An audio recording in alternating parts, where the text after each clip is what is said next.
Foggy, I never liked to be touched. And then one day showed up and a wire coming out of her mouth. She actually accepted me to pet her. I was like, I'm going in. So I opened and went in, grabbed the hook. Since that day, she's become the shark that loves to be touched the most. When I start removing hooks, other sharks start showing up with hooks. I've become obsessed with removing these hooks. I do believe they communicate, and the shark dentist was in. The shark would come in to my stomach and just sit there, and I just pet her. You can feel the jaw opening and closing on your lap, which is one of the most beautiful things to feel. And what I try to make people understand is sharks are not a machine, they're not a monster. This is a living, feeling creature. A shark shows up with a hook that I can tell is very comfortable. My brain cannot focus. It's not that as soon as they come in, I try to remove the hook. It takes a long time to build the trust. Some hooks are very easy.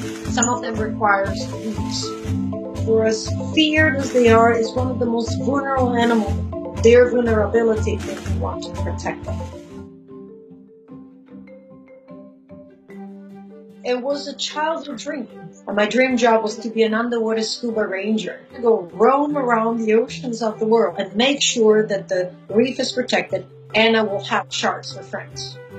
I had the opportunity to take a trip to learn how to scuba dive in the Bahamas. I did my shark feeding dive, and I was just like, they dive with sharks, they work with sharks. I went back home and dropped everything. Told them, I said, I'll be back in a year, and moved to the Bahamas 24 years ago.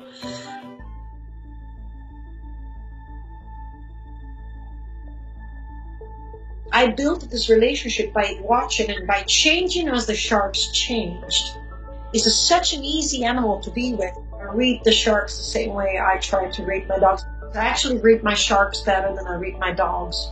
I can see when a shark is having an uncomfortable day, and I can tell when the sharks are mellow. The food is what allows the sharks to come close enough for me to reach out and pet them. But then it is their decision to stay. I do recognize each and every one of them. I have Grandma, I have Stompy, I have Track, and I have others. These are my sharks, my babies. With the right knowledge and understanding, I think is one of the safest animals in the wild to be with. They're capable of understanding when we have food and we don't, and when we don't, they just not approach. I wear a chain suit to handle them.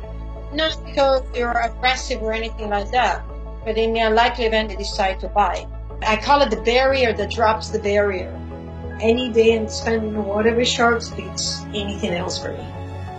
They're not these vile creatures. They're so simple sometimes. There's no shark-infested waters.